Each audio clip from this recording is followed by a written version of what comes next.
Going into the first international break of the season, Sunderland sit top of the Championship with a perfect start, 10 goals scored, only 1 conceded, and not only that, they've done it with the youngest squad in the division and after losing their star player Jack Clarke. And so today I'm going to look at how Regis Le Bris has managed this with his tactical changes, the squad as a whole, and whether Sunderland fans can begin to dream, or if this is just a fast start. Well, it hasn't been an easy recent history for Sunderland. Of course, suffered those 2 back-to-back relegations into League One where they stayed for 4 seasons. They only got out in the 21-22 season through the playoffs. Their first season in the Championship though was exceptional, finishing in 6th place under Tony Mowbray and only losing in the playoffs to the eventual winners Luton Town. Last season, however, seemed to show some of the old Sunderland again as they had a really poor season, finishing in 16th. So Le Bris has a big job on his hands, and whilst it is early days, he's started off really well. He's used his experience from working with young players in France to his advantage, as well as his clear style of play which he's implemented already in the opening 4 games of the season. So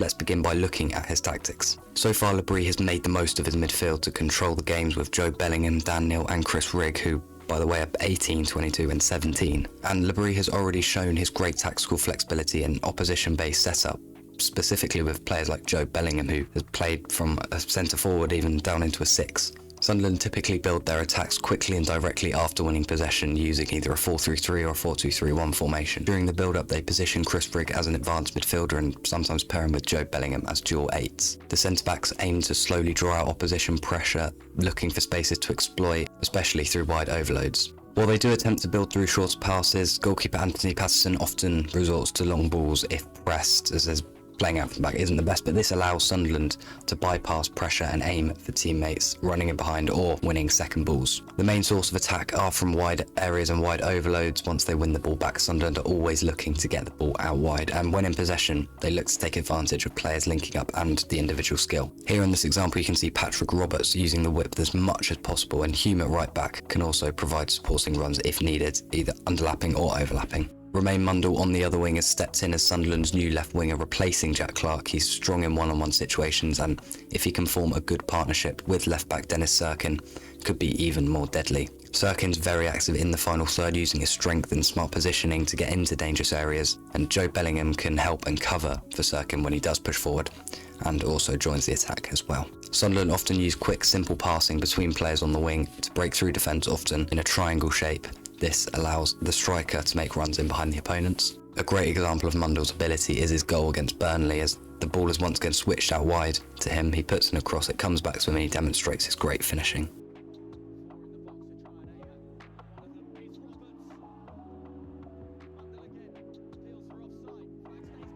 But Sunderland haven't just had this great start down to their attacking players. Their defensive work has been crucial, only conceding 1 goal so far, and even that was a consolation goal and an own goal, so technically no opposition player has managed to score past them yet. Sunderland do this by defending aggressively in a 4-4-2 formation, either in a high or mid block, with Chris Rigg joining Meander in the first line of pressure.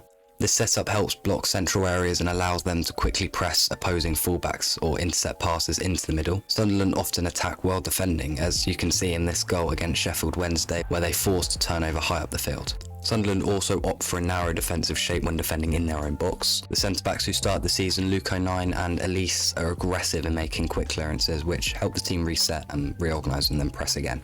Anthony Patterson's also important in goal. He's been solid so far, with the highest save percentage in the division so far, 90.9%, preventing 1.1 goals. Sunderland are really dangerous in transition. Patrick Roberts is key in this phase. His technical skills, his decision making and how he performs under pressure make him crucial for carrying the ball, switching play and creating chances. However, a huge loss for the Black Cats is of course the departure of Jack Clarke, who was their main man last season, got 19 goals and assists in the Championship last time out, and was the best dribbler statistically in the division, but of course that didn't go unnoticed as Premier League Ipswich Town bought him in, leaving Sunderland with a huge Jack Clarke-shaped hole, which hasn't affected them so far in the 2 games that he has been gone, and this does give the opportunity of course for some of the other players to step up and be that replacement given the lack of signings by Sunderland, and so far Mundle and Patterson look up to that task. So this squad has a lot of key players which have helped them have this fast start, and one of those has been Jobe Bellingham, and of course everyone's heard of his brother, but Jobe has been so crucial to Sunderland so far. He's really versatile, as I mentioned earlier. This helps with their tactical flexibility. He can play as a centre forward, a 10, an 8, which is his preferred position, and even a 6. His height at 6'3" allows him to help the team out defensively, whilst also progressing the ball. His height also means that he's won a lot of duels this season high up the pitch, which again allows them to counter. Then 17-year-old Chris Rigg, academy product, is also so important in that attacking midfield role, and similar to Jobe,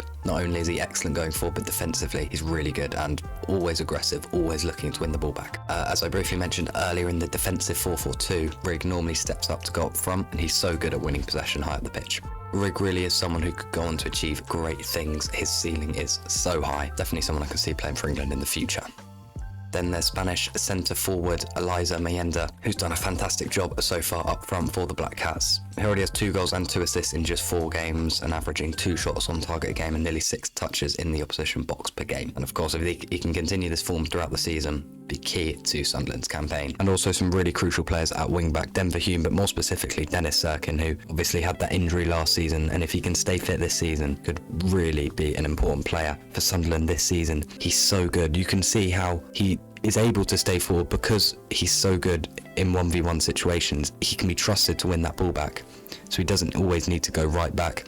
That allows, of course, in the wingers to get higher up, and overall his play allows the team to expand and do so much more, and he could be another really key player. Of course, there's so many others in the squad which I haven't gone into depth on, and again, another player, only 22, another young player, and if he can stay injury free, could be a real problem for oppositions. So can they continue this run? Can Regis Le Bris dominate the championship, and can Sunderland return to the promised land for the first time since 2017? Well, whilst they are showing really good signs early on, it's unlikely it will continue to this effect, especially after the loss of Jack Clarke. And let's remember, this time last season it was Preston North End who were top of the league with maximum points, so a lot can change.